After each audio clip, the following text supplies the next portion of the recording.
এই যে seven sister ভেঙে গেলে কাটসাট কথা বলছে, সেভেন সিস্টার ভেঙে যাবে। আপনি দেখছেন না আজকে সারাদিনের ভেতরে খোঁজ রেখেছেন কি হয়েছে? চীন ওদিকে অন্তত একটা প্রদেশ ওরা থাবা দিয়েছে। আমাদের ডক্টর ইউনূস যদি একটা থাবা দেয় 6 টুকরা হয়ে গেলে 6টা দেশ বেড়ে যাবে, মানে এটা বাড়বে। আজকে আমেরিকার একজনের কথা শোনেননি যে বাংলাদেশ নিয়ে যে মন্তব্য আপনারা দিচ্ছেন প্রতিবেশী হিসাবে, এটা কিন্তু পৃথিবী গ্রহণ করছে না। এদের স্বাধীন হওয়ার পর থেকে আমাদের পেছনে তারা লেগে আছে, এই প্রতিবেশী নামে কলঙ্ক। এরা প্রতিবেশী যেহেতু পাল্টানো যায় না ভাই, আপনাদেরকে আমরা তো পাল্টাতে পারবো না, আপনারা চরিত্র পাল্টান। এত মিথ্যা কথা বলেন কি করি? নবীজি বলেন, কেউ যদি আল্লাহ এবং আখিরাতে বিশ্বাস করে সে যেন মেহমানের সম্মান করে।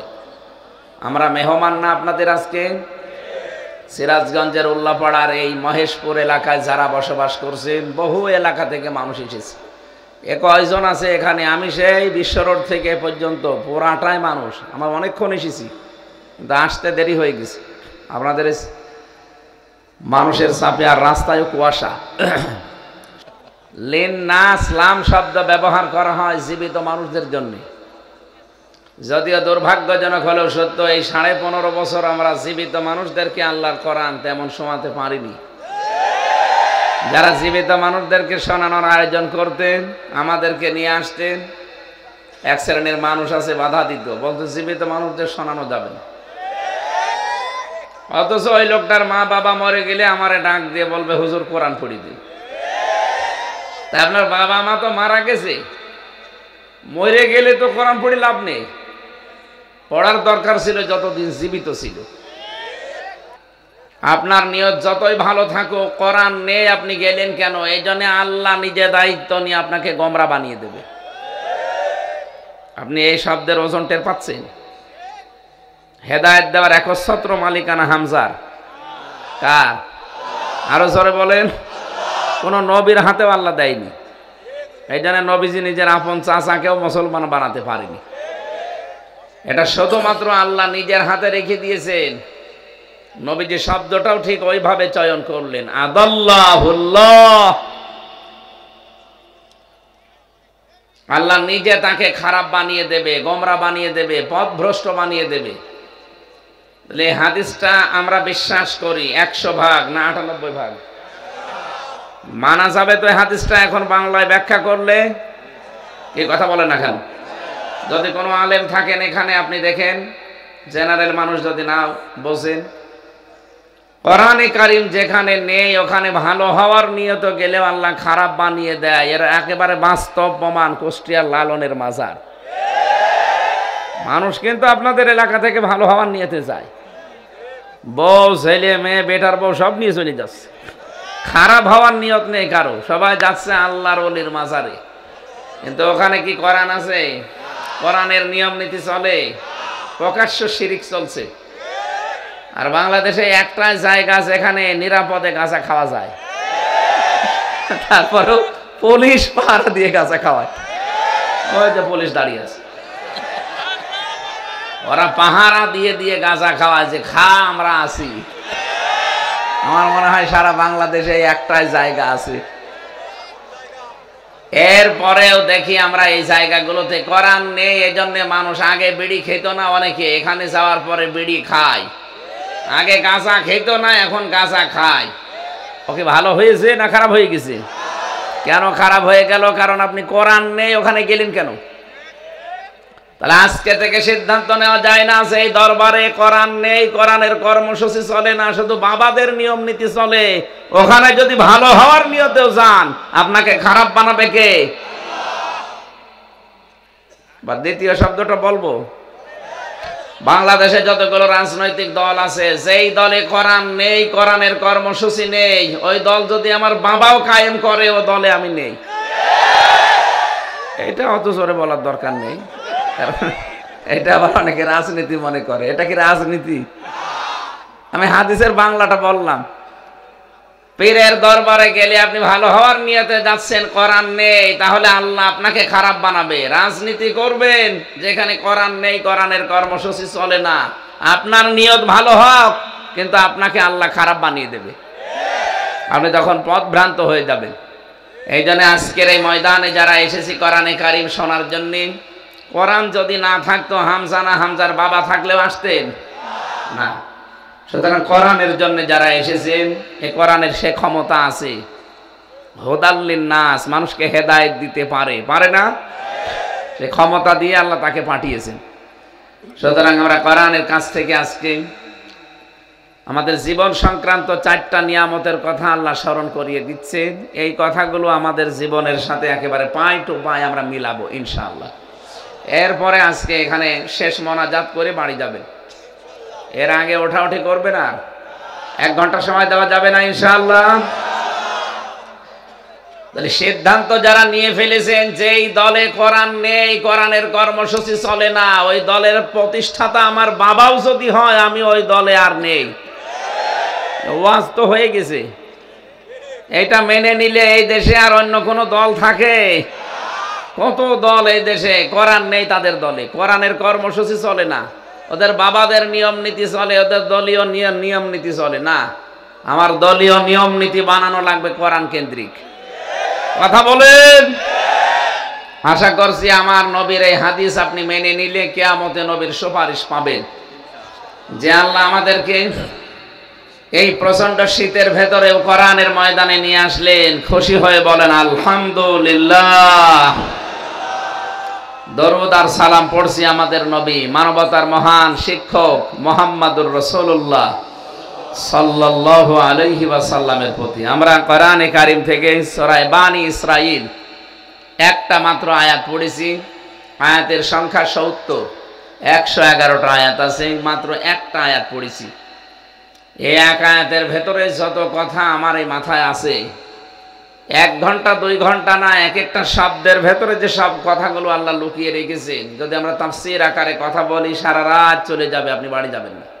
এত কথা এখানে লুকিয়ে আছে, আমরা আবিষ্কার করার চেষ্টা করব ইনশাআল্লাহ। একটু জবান খুলে কোরআনের এই সোনালী আয়াত পড়েন, যেন প্রতিটি অক্ষরে অন্তত আমলনামায় 10টা করে নেকি হয়। আউযু বিল্লাহি মিনাশ শাইতানির রাজিম। বিসমিল্লাহির রহমানির রহিম। ওয়ালাকাদ কাররামনা বানি আদম ইলা আখির আয়াত। কোন সূরা বললাম যেন? বানি ইসরাইল, একটা বংশের নাম। একটা বংশের নামে আল্লাহ একটা সূরা নাজিল করেছেন। এই বংশে আল্লাহ 70,000-এর উপরে নবী পাঠিয়েছিলেন। একটা দামি বংশ। এই শব্দটা পুরা সূরার ভেতরে কয়েকবার আছে, এখান থেকে এর নামকরণ করা হয়েছে। আমরা আয়াতের তেলাওয়াতকৃত আয়াতের ভেতরে 4টা নিয়ামতের কথা পাবো আল্লাহ। কয়টা? আল্লাহ পাক আয়াত শুরু করার প্রথমে আমাদেরকে গ্যারান্টি দিচ্ছেন 2টা। ওয়ালাকাদ, লাম একটা, কদ একটা। ওয়ালাকাদ কাররামনা বানি আদম, অবশ্যই অবশ্যই আমি আল্লাহ বনি আদম সন্তানকে সম্মান দিয়েছি। আল্লাহ কিন্তু এখানে বলেন নাই যে মুসলমানদেরকে সম্মান দিয়েছি, খ্রিস্টানদের সম্মান দিয়েছি, মুমিন যারা তাদেরকে সম্মান দিয়েছি না। মানুষ পদবাচ্চে যারা বিবেচিত, সে যে ধর্মের লোক হোক, তারই সম্মান আছে না নেই? 4,500 ধর্মের মানুষ এখন পৃথিবীতে বাস করছে, 257টা রাষ্ট্র আছে। যদিও সামনে আমার মনে হচ্ছে রাষ্ট্রের সংখ্যা আরো 6টা বাড়বে। 7 সিস্টার ভেঙে গেলে কাটসাট কথা বলছে, 7 সিস্টার ভেঙে যাবে। আপনি দেখছেন না আজকে সারাদিনের ভেতরে খোঁজ রেখেছেন কি হয়েছে? চীন ওদিকে অন্তত একটা প্রদেশ ওরা থাবা দিয়েছে।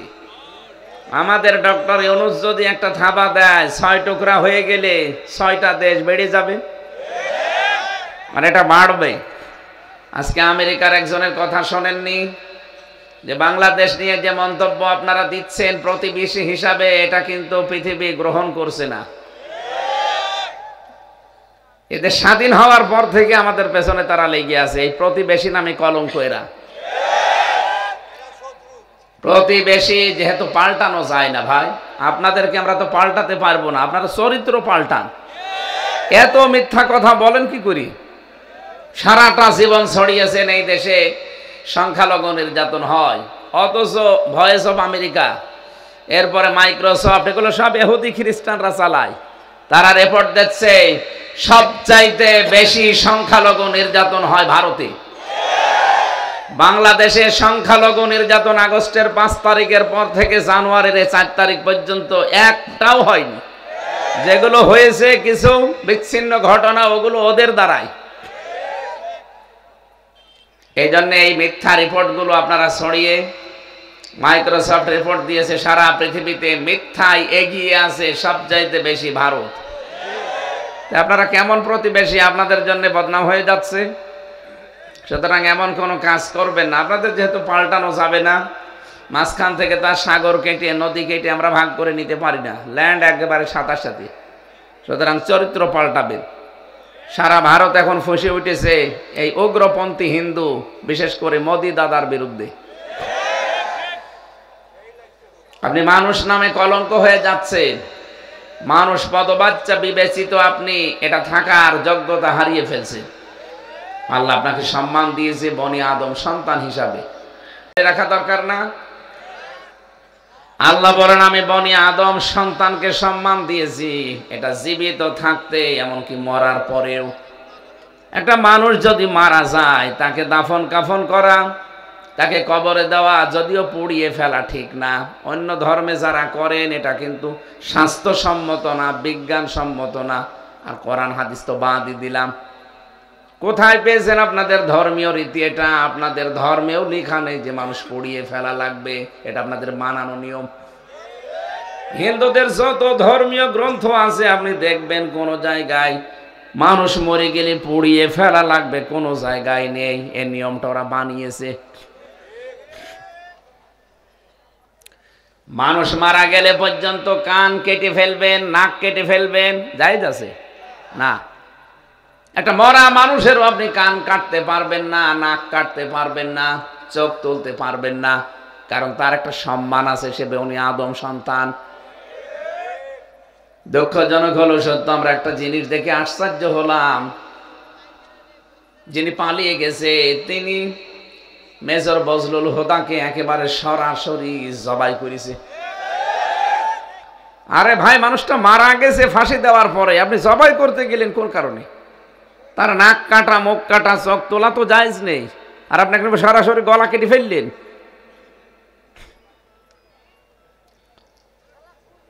মানুষ ইবাদত করবে আল্লাহর ওই দিন পর্যন্ত, ওয়াবুদ রাব্বাকা হাত্তা ইয়াতিয়াকাল ইয়াকিন, যতদিন পর্যন্ত ইয়াকিন না আসে। এখানে ইয়াকিন মানে মৃত্যু, ইয়াকিন মানে কি? যতদিন মরণ না আসে ইবাদত থেকে আপনি পরিত্রাণ পাবেন না। করাই লাগবে আপনাকে ইবাদত, মাস্ট বি, আপনাকে ইবাদত করে যাওয়া লাগবে মরণ পর্যন্ত। এরপরে আপনার আর দায়িত্ব নেই, মরে যাবেন, দায়িত্ব শেষ। দায়িত্ব এবার পালন করবে দুনিয়ার জীবিত যারা, তারা যদি আপনাকে কবরে না দেয়, তারা যদি আপনাকে জানাজা না করায়, মাটিতে না দেয়, তাহলে তারা গুনাহগার হবে। কথা বলে না কেন? আমার দায়িত্ব কোন পর্যন্ত? মরণ। কোন পর্যন্ত? মরণের আগ পর্যন্ত আমার যে সম্মান মর্যাদা আছে, মরণের পরও আমার সম্মান মর্যাদা আছে, কারণ আমি আদম সন্তান। এদের সম্মান নিয়ে সিনিমিনি খেলবা না, কারণ এদের সম্মান আমি দিয়েছি। কি দেখলাম আমরা, এই 53.5 বছর হয়ে গেল এদেশে আদম সন্তানের কোনো সম্মান নেই। এদের সম্মান নিয়ে সিনিমিনি খেলা হয়। কথা বলে না কেন? কোরআনে কারিমের ভেতরে আমি পড়েছি, কোন জালেম যদি পৃথিবীর ক্ষমতায় বসে, সে 4 প্রকার কাজে হাত দেয়। এটা আছে সূরা নমলের ভেতরে 34 নম্বর আয়াত। قالت إن الملوك إذا دخلوا قرية أفسدوها وجعلوا أعزة أهلها أذلة وكذلك يفعلون বলেন আল্লাহু আকবার। রানী বিলকিস এই কথা বলেছিল। বিলকিস রানীর কথা এটা। কলাত, এজন্য কলা দেয়নি, আল্লাহ কলাত দিয়েছেন, এটা মহিলার কথা। ইন্নাল মুলুকা ইযা দাখালু ক্বরিয়াতান আফসাদুহা, সে তার পরিষদবর্গ, সভাসদবর্গ, মন্ত্রীবর্গ যারা আছে তাদেরকে ডাক দিয়ে বলেছিল, দেখো কোন জালিম বাদশা যদি কোনো এলাকা দখল করে কয়েকটা কাজ সে হাতে নেয়। এক নম্বরে আফসাদুহা, সেখানে বিশৃঙ্খলা সৃষ্টি করে। দুই নম্বরে ওয়াজাআলু ইজ্জাতা আহলিহা আদিল্লাহ, সেখানকার সম্মানিত যারা আছে তাদেরকে সে অপমান করে। আমরা দেখতে পেলাম এই 15.5 বছরে এই দুইটা কাজ বেশি হয়েছে। এমন কোন দিক বিভাগ নেই যেখানে বিশৃঙ্খলা হয়নি। দুই নম্বরে দেশের সম্মানিত মানুষ যারা, তাদেরকে ধরে ধরে অপমান করা হয়েছে। সিরাজগঞ্জের সন্তান মাওলানা রফিকুল ইসলাম খান, একটা প্রথিতযশা রাজনীতিবিদ, একজন আলেম, তার ডান্ডা বেড়ি পরিয়ে কোর্টে তুলেছে। আরো যত অপমান আছে সব অপমান তাদের উপরে গেছে। যত আলেম আমরা দেখেছি জেলখানায়, আলেমদের ডান্ডা বেড়ি দিয়ে, হাতে হ্যান্ডকাপ দিয়ে, মাথায় দড়ি লাগিয়ে তারা টানতো ছাগলের মতো। আমার মাথায় দড়ি দিয়ে টানতো। বাস্তবতা এইটা, কারণ জালেম যদি কোনো এলাকা দখল করে, ক্ষমতা পায়, ওর প্রথম টার্গেট থাকে ওই এলাকাতে বিশৃঙ্খলা তৈরি করবে। দুই নম্বরে তারা সম্মানিত মানুষদেরকে অপমান করবে। তামাম দুনিয়া যাকে সম্মান দেয়, শহীদ আল্লামা দেলাওয়ার হোসাইন সাইদি রহমতুল্লাহ আলাইহি, তাকে পর্যন্ত তারা কত উল্টা পাল্টা মামলা দিয়ে কত হেনস্থা করেছে। 13টা বছর তার ওই ছোট্ট কুটি ঘরে কেটে গেল। এখনো পর্যন্ত ইসলামী আন্দোলনের সিফা সালার জনাব এটিএম আজহারুল ইসলাম আর 17 বছর পর্যন্ত পৌঁছতেছে। কোরআন হাদিস যারা শুনতে আছেন, আমি 2 মিনিটে একটা শিক্ষা বলছি। সূরা ফাতা 18 নম্বর আয়াত, এটা আমি আকিস গ্রুপের মাহফিলে পরশুদিন শিক্ষার জন্য বলেছিলাম। আমি শুধু টাচ দিচ্ছি আপনাদের। আমরা যদি এই পৃথিবীতে আল্লাহর সন্তুষ্টি চাই, 1 নাম্বার। 2 নম্বরে যদি আমাদের মনে সত্যি, যদি আমাদের মনে ইসলাম থাকে যে আমরা আল্লাহর জন্য যা করছি আল্লাহর জন্য। 3 নম্বরে আল্লাহ পাক যদি আমাদের উপরে প্রশান্তি বা সাকিনা নাজিল করতে চান, আমরা যদি চাই যে আমাদের উপরে শান্তি নাজিল হোক, সাকিনা।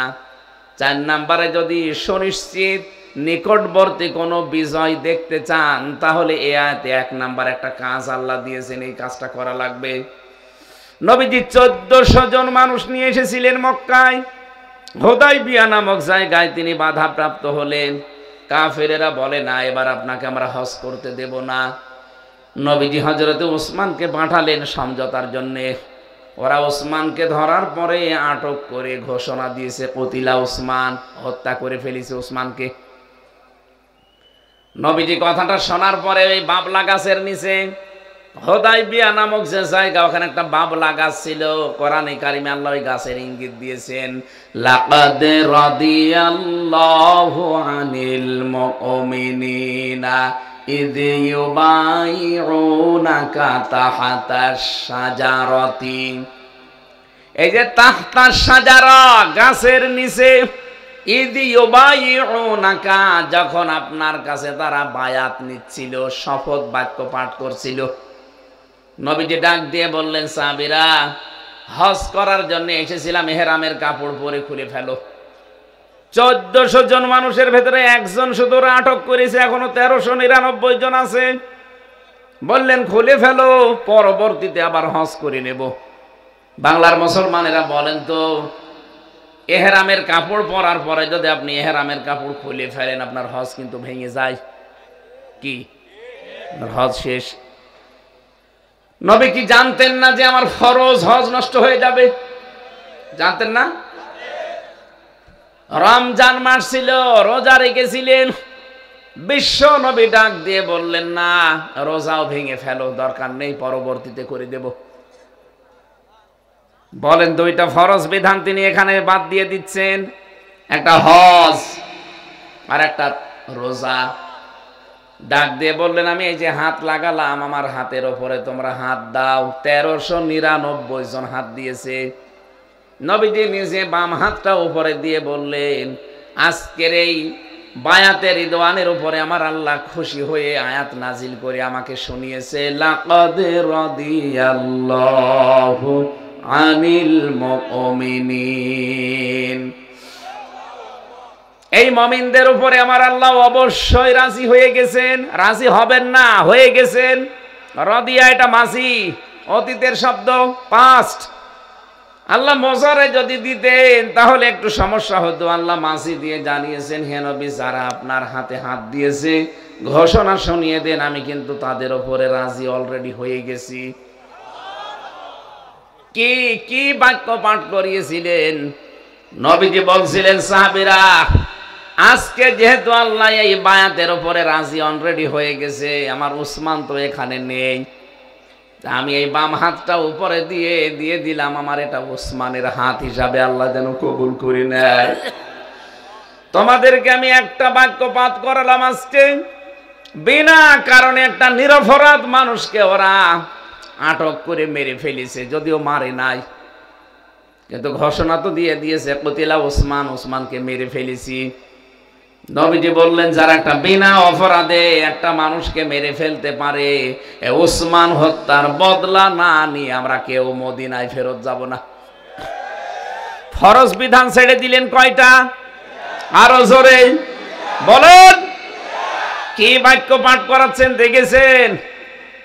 যে বিনা অপরাধে একটা মানুষকে ওরা নিরপরাধ মানুষকে মেরে ফেলেছে, ওদেরকে আমরা প্রতিশোধ না নিয়ে বাড়ি ফেরত যাব না। ওরা এই ঘোষণা শোনার পরে ওসমানকে ছেড়ে দিয়েছে। আর 15.5 বছরে যত মানুষকে বিনা অপরাধে আটক করে রাখা হয়েছিল, যত মানুষকে খুন গুম আয়না ঘরে রেখে জীবনটা শেষ করে দিয়েছেন, সত্যিই যদি আমরা আল্লাহর সন্তুষ্টি চাইতাম, যারা মন থেকে ফালিমা মাফি কুলুবিহিম এর পরের শব্দ এটা, হে নবী এরা কিন্তু যা করছে আপনার হাতে হাত দিয়ে লোক দেখানোর জন্য না, মন থেকে করছে। এদের কলবের খবর তো আমি আল্লাহ জানি। ফানজালাস সাকিনাতা আলাইহিম, এদের এই যে মন থেকে এই অ্যাক্টিভিটিস, এই কাজকর্ম দেখে আমি আল্লাহ রাজি হয়ে গেছি। আমি আল্লাহ ওদের উপরে আমার করুণা, সাকিনা, প্রশান্তি নাজিল করে দিলাম। ওয়াসাবাহুম ফাতাহান করিবা, ওদেরকে আমি একটা সুপ্রসন্ন, নিশ্চিত এবং নিকটবর্তী একটা বিজয়ের সুসংবাদ দিয়ে দিলাম। ওরা যে একটা নিরপরাধ মানুষের পক্ষে দাঁড়িয়ে জীবন দেওয়ার জন্য 1399 জন দাঁড়িয়ে গেছে, আমি এত খুশি হয়েছি। ওদের ওপর আমি কয়েকটা নিয়ামতের কথা ঘোষণা দিলাম। 1 নম্বরে ওদের মনের খবর আমি জেনে খুশি হয়ে গেলাম। 2 নম্বরে আমার সাকিনা নাজিল করলাম। 3 নম্বরে একটা নিকটবর্তী বিজয়ের সুসংবাদ দিলাম। কি কাজ করেছিল তারা বলেন তো? একটা নিরপরাধ মানুষের পক্ষে দাঁড়িয়েছে জীবন দেওয়ার জন্য। আজ বাংলার মানুষের আমরা যদি দল মত নির্বিশেষে নিরপরাধ মানুষকে আপনি ধরে ধরে আটক করবেন, জেলে দেবেন, রিমান্ডে নেবেন, মেরে ফেলবেন, একবারে যদি সেই প্রথমেই দাঁড়িয়েছে তা 18 কোটি মানুষ না, এটা হতে দেব না। এমনি জালেমরা আলেমদেরকে ছেড়ে দিত ভয়। ওরা যেমন উসমানকে শুধু ভয় পেয়ে ছেড়ে দিয়েছে, আমার তো মনে হয় এখন বাংলাদেশের জন্য সব চাইতে বড় দায়িত্ব, যারা ইমানদার দাবি করেন, যারা আল্লাহর সন্তুষ্টি চান, যতগুলো মানুষ বিনা কারণে 17 বছর জেল খাটে, তাদের পক্ষে একটা আওয়াজ অন্তত তোলা দরকার যে তাদেরকে মুক্তি করা না পর্যন্ত বাড়ি যাব না। কথা বলুন। আব্দুল সালাম পিন্টু সাহেব যদি 17 বছর পরে ছাড়া পায়, গিয়াসউদ্দিন মামুন সাহেব যদি 17 বছর পরে ছাড়া পায়, লুৎফুজ্জামান বাবর যদি 17 বছর পরে ছাড়া পায়, জনাব এটিএম আজহারুল ইসলাম কেন 17 বছর পর মুক্তি পাবে না? বলতে পারেন ওনার মামলা কি? মামলা কিসের? ওদের তো বানানো ট্রাইব্যুনাল, বানানো বিচারপতি, বানানো রায়, বানানো সাক্ষী, সবগুলো যখন ওদের বাতিল হয়ে যাচ্ছে, ওদেরটা ধরে রাখা লাগবে কোন কারণে? কথা বলেন। যদি ধরে রাখতেন তাহলে আব্দুল সালাম পিন্টুকে আপনি মুক্তি দিলেন কি করে? লুৎফুজ্জামান বাবরকে মুক্তি দিলেন কি করে? ওদেরকে যেভাবে দিয়েছেন তারাও তো ফাঁসির আসামি ছিল। ওদেরকে যেইভাবে দিয়েছেন আমরা 18 কোটি মানুষ ওই 1399 জনের মতো আজকে সিদ্ধান্ত নিয়ে যাব এটিএম আজহারুল ইসলামকে মুক্তি না দেওয়া পর্যন্ত আমাদের মুক্তি নেই। আমরা আল্লাহর সন্তুষ্টি চাই না? সন্তুষ্টি এই জায়গায় আল্লাহ রেখে দিয়েছেন। একটা নিরপরাধ মানুষ বছরের পর বছর ধুকে ধুকে মরবে মানে? আমাদের কিছুই করার নেই, হাত পা গুটিয়ে বসে থাকবো না। যেখানে যতটুকু যার অবস্থান আছে ওই জায়গা থেকে ইমানের দাবি অনুযায়ী আপনাকে প্রতিবাদ করা লাগবে। নবীজি যেমন একটু খালি শক্ত হয়েছিলেন, ওরা ভয়তেই ছেড়ে দিয়েছে। আমরাও মনে হয় এরকম কিছু করলে বাংলাদেশে বহু নিরপরাধ মানুষ বিনা কারণে বছরের পর বছর জেলে আছে, বিভিন্ন জায়গায় কষ্ট পাচ্ছে। এই যে চাঁদাবাজি যারা করেন তাদের কারণে অনেকে জিম্মি হয়ে আছে। এই শক্ত হলে এমনিতেই ভয় পেয়ে জালেমরা চুপসে যাবে। যে কথাটা বলার জন্য পর্যন্ত এসেছিলাম, জালেমরা যদি ক্ষমতা পায়, বিলকিস রানী শোনাচ্ছে তার সভাসদ বর্গদেরকে যে সুলাইমান নবী বোঝাতে চাচ্ছে সে একজন জালেম। উনি যদি আসে তাহলে ফিতনা সৃষ্টি করবে, ফাসাদ সৃষ্টি করবে, আর সম্মানিত তোমরা মানুষ যারা তাদেরকে ধরে ধরে অপমান করবে। তার মানে এ দেশে যারা এই কাজগুলো করলেন আপনি বিশ্বাস করতে পারেন আপনি একজন জালেম। কথা বলে না কেন? আগামীতে যারা আসবে তারা যেন বিশৃঙ্খল কোনো পরিবেশ তৈরি না করে। আলা তুফসিদু ফিল আরদি বাদা ইসলাহিহা, সংশোধন হয়ে যাওয়ার পরে, শান্ত হয়ে যাওয়ার পরে অশান্ত করার জন্য যারা চেষ্টা করবে ওরা আল্লাহর টার্গেট। জালেম যেমন আল্লাহর টার্গেট। পরিবেশ শান্ত হয়ে যাওয়ার পরে কেউ যদি বিশৃঙ্খলা তৈরি করে, অশান্ত পরিবেশ বানানোর চেষ্টা করে, ভীতিপূর্ণ অবস্থান তৈরি করে, সেও আল্লাহর টার্গেট। ভালোই তো চলছিলাম আমরা, হঠাৎ করে আপনি কোথা থেকে নতুন নিয়ম চালু করে দিলেন সারা দেশে। এখন একযোগে বিভিন্ন জেলায় চলছে চাঁদাবাজি, একটা আতঙ্ক না? কথা বলে না কেন? গত পরশুদিন গাইবান্ধার জজের কাছে পর্যন্ত 50 লাখ টাকা চাঁদা চেয়েছে একজন। নিজেরা দোষ করে। এই যে কয়দিন আগে, 4-5 দিন আগে নারায়ণগঞ্জের বন্দরে, এই তো 3-4 দিন আগে ঝিনাইদহের শৈলকুপায়, নিজেরা কাজ কারবার করবেন আর একটা নিরপরাধ মানুষের উপরে দোষটা চাপিয়ে দেবেন। এ জাতি এখন আর আগস্টের 5 তারিখের আগে নেই, 5 তারিখ পার হয়ে গেছে। কালো চশমা আমাদের চোখে এখন আছে, এখন একেবারে ফকফকা দেখতে পাচ্ছি। জাতিকে কিন্তু আর পাগল ভাববেন না। সুতরাং আমরা যেন সাবধান হয়। আর গোয়েন্দা বিভাগের রিপোর্ট জানেন, আমি কয়েকদিন আগেও কথা বলেছি, তারা বলছিল যে সব আমাদের নখদর্পণে আছে, আমরা দেখছি এদেশে কে কেমন কাজ করে। আপনি কি মনে করছেন যে আমি নারায়ণগঞ্জের বন্দরে চাঁদা চেয়েছি রাত্রে কেউ জানে না? কে বলেছে জানে না? আপনি পায়খানায় বসে কি করেন তাও তারা দেখতে পায়। এমন কিছু তাদের হাতে আছে। আমি তো নিজে রিমান্ডে দেখেছি, আমার ম্যাডাম কথা বলেছে কোথায় সে সাতক্ষীরায় একজনের কাছে যে এই কাজটা করলে কেমন হয়। ওরা ভিডিও আকারে আমার রিমান্ডে দ্বিতীয় দিন দেখাচ্ছে, এই দেখেন। আপনি বলেন যে কিছু না দেখেন তো? আপনি যেখানে যা করছেন এখন তো আরো উন্নত।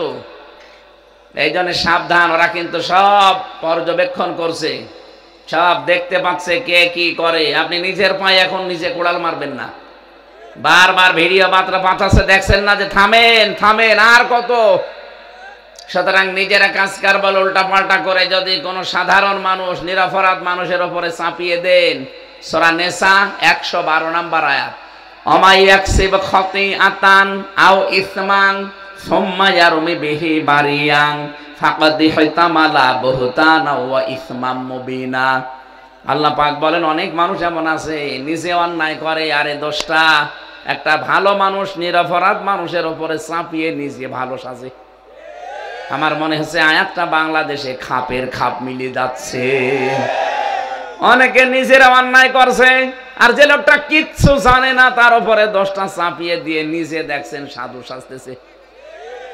আল্লাহ বলেন এই লোকটা যেন প্রকাশ্য পাপের বোঝা বহন করে নিয়ে বেড়ায়।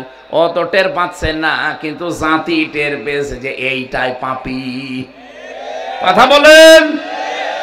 আল্লাহ আমাদেরকে তুমি বাঁচাও।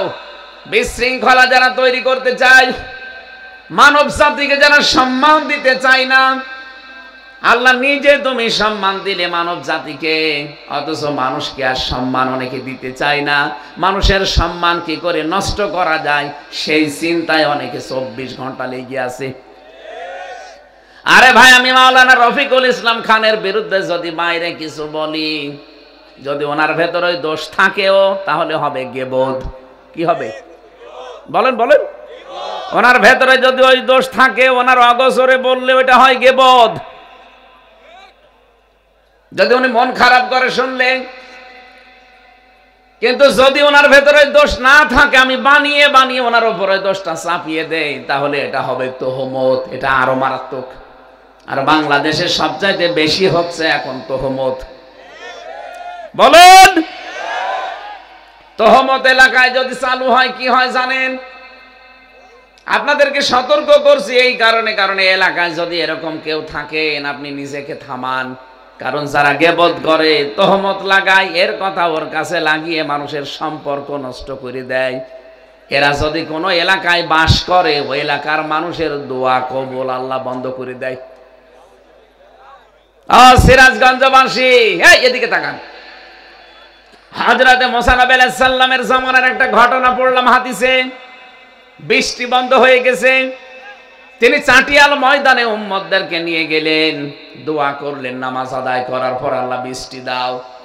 3 বার আল্লাহর পক্ষ থেকে আওয়াজ এসেছে, না বৃষ্টি হবে না। হযরতে মুসা তো আবেগপূর্ণ নবী ছিলেন, বারবার খালি প্রশ্ন করতেন। ডাক দিয়ে বলে, রব্বুল আলামিন বৃষ্টি দেবে না মানে এগুলো নয়, আমার উম্মত, আমার মায়া লাগে। তোমার তো বান্দা, তোমার মায়া লাগে না? আল্লাহ বলেন, মায়া লাগে কিন্তু বৃষ্টি দেব না। মায়া লাগে বৃষ্টি দেবে না মানে? বলে হ্যাঁ, তুমি যাদেরকে নিয়ে দোয়া করছিলে, এদের ভেতরে নামিমা, তালা তালি করা, এর কথা ওর কাছে লাগানো এরকম একজন লোক আছে। এ যতক্ষণ তোমার এই মোনাজাতে হাত তুলবে, তুমি নবী হওয়ার পরও তোমার দোয়াও কবুল হবে না। হযরত মুসা বললেন, আল্লাহ তুমি শুধু নাম বলো, কি করি দেখো। না, আমি নাম বলবার তুমি সবার সামনে অপমান করবা, আমি নাম বলবো না। হযরতে মুসা বলে, আল্লাহ আমি কিভাবে বুঝবো? আমি তো আর আলিম বিযাতিস সুদূর না, যে মানুষের মনের খবর জানি। আল্লাহ তাআলা বললেন, তোমাকে একটা বুদ্ধি দেই, সবাইকে নিয়ে তুমি তওবা করবা, তাহলে ওই লোকটাও তওবা করবে। তওবা করার পরে আমার কাছে কিছু বলো, দেখি আমি কি করি। মানে চাটিয়াল ময়দানে গেলেন, উম্মতদেরকে জানালেন এখানে একজন তালাতালি করা লোক আছে, মানুষের সম্মান নিয়ে সিনিমিনি খেলে, সম্পর্ক নষ্ট করে, এর কথা ওর কাছে লাগাই, কিন্তু কে আছে এটা আমি জানি না, তবে আছে। সেই লোকটা যতক্ষণ পর্যন্ত এখানে থাকবে, আমাদের কারো দোয়া কবুল হবে না। এই জন্য আমরা চাই, এখন আমরা তাওবা করব, সেই লোকটাও যেন আমাদের সাথে তওবা করে। তাওবার নিয়ম কিন্তু 3টা, আপনারা জানেন হয়তো। তাওবা 1 নম্বরে স্বীকৃতি দেওয়া, 2 নম্বরে অনুশোচনা করা, অনুতপ্ত হওয়া, 3 নম্বরে জীবনে এই কাজ আর করব না বলে ফিরে আসা। কথা বুঝতেছেন? হযরতে মুসা তাওবা করালেন তাদেরকে। এই 3টা শর্ত মেনে যখন সবাই তাওবা করেছে, তাওবা করার পরে ওই লোকটাও তো ওইভাবে তাওবা করে ফেলেছে। এবার তিনি হাত তুললেন, সঙ্গে সঙ্গে আমার আল্লাহ বৃষ্টি নাজিল করে দিলেন। এত বড় পাওয়ারফুল নবী যাকে কালিমুল্লাহ বলা হয়, তার দোয়াও কবুল হয় না, খালি সাথে তালাতালি করা, সম্পর্ক নষ্ট করা একটা লোক ছিল। এখানে যদি এরকম কেউ থাকেন যে গীবত করেন, তহমত লাগান, এর কথা ওর কাছে লাগিয়ে মানুষের সম্পর্ক নষ্ট করে দেন, আপনি চলে যান, নয়তো এ মাহফিল মাঠে মারা যাবে। আপনি থাকলে আমি হামজা না, রফিক খান না, কাবা শরীফের ইমাম এসে বসিয়ে থাকলেও দোয়া কবুল হবে না। এজন্য আশা করছো আপনি চলে যাবেন, ওই যে একজন চলে যাচ্ছে, যা যা ও চলে যায়, যাক ও মনে হয় তালাতালি করে।